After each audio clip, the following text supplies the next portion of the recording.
विद्यार्थियों, अब हम आगे की श्रृंखला में पढ़ते हुए आगे बढ़ते हैं। आज का पद है कबीरदास जी का, हरि के बारे बड़े से लेकर संबंध आकाशा ढाका। विद्यार्थियों, कबीरदास जी प्रभु भक्ति में अनुरक्त लोगों की साधना की भट्टी में तपने की, जिन्होंने वहाँ अपनी एक विषय वासनाओं को भस्म कर दिया। अर्थात कबीरदास जी कहते हैं कि साधना की भट्टी में तुम अपने जीवन की सब विषय वासनाओं को डाल दो, भस्म कर दो, तो तुम प्रभु को प्राप्त कर सकते हो। और जो अज्ञानी हैं वे तो संसार के माया प्रपंचों में भटकते ही फिरते हैं और उन्हें बारंबार आवागमन के चक्र में पड़ना ही पड़ता है। ढोल, मृदंग, बांबी आदि विविध वाद्य संसार में माया जाल के रूप में आकर्षित करने के लिए बजाए जाते हैं। विषय वासना की एकदम लपकने वाला कौवा रूपी जीव भी इन आकर्षणों की गति में अपने को छोड़ देता है। अर्थात काग प्रवृत्ति को त्यागोगे तभी तुम्हें ब्रह्म की प्राप्ति होगी। विषय वासना के वस्त्र धारण कर जीव निर्लज्ज होकर उन आकर्षणों में भटकता है एवं विविध तामसिक वृत्तियों का भैंसा बनकर नृत्य करता है। भैंसे का नृत्य अर्थात बुद्धिहीनता का कर्म। ज्ञान का सिंह निश्चिंत होकर भ्रम के पान को कतर रहा है, नष्ट कर रहा है। माया रूपी घूस उसे पथभ्रष्ट कर विविध आकर्षणों की गैलरी में डाल रही है, किंतु ज्ञान उसके कहने में नहीं आता।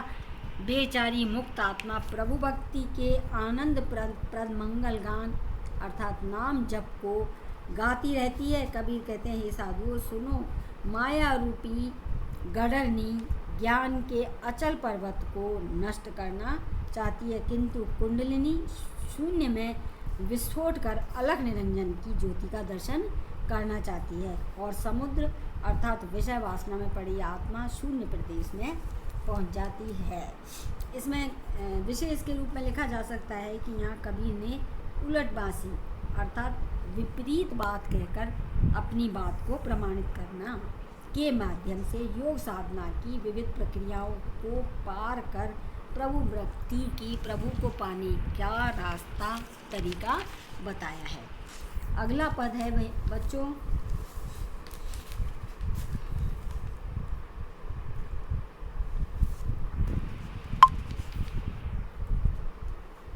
कौन सा नंबर है?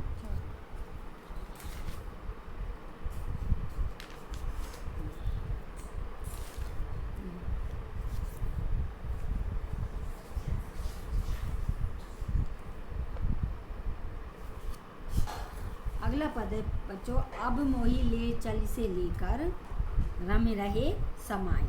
ध्यान से सुने। कबीर की आत्मा प्रियतम से मनोहार करती है, कहती है कि हे प्रियतम, अब मुझे अपने देश में ले चलो। इस संसार रूपी विदेश में मुझे यहाँ के माया के आकर्षणों के संपर्क ने लूट लिया है।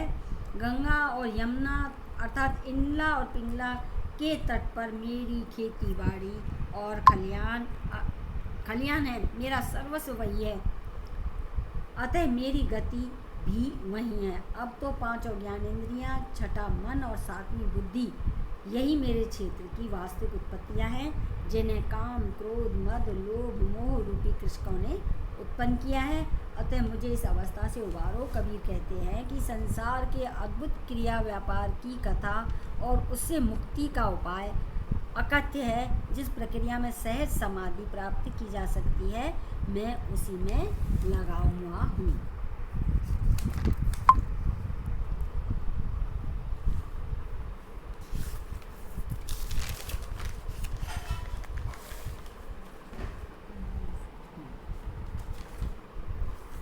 अगला पद है विद्यार्थियों, जुगिया न्याय मरे मरी जाए से लेकर किली किली सबे चुकाए।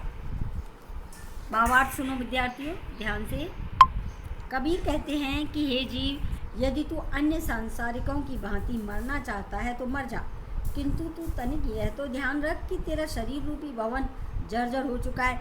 विषय वासनाओं के दबाव में बलेंडा रूपी शारीरिक मेरुदंड तेरा झुकता जा रहा है, जिससे न जाने कब वर्षा की औलाती रूपी आशंका आ पड़े।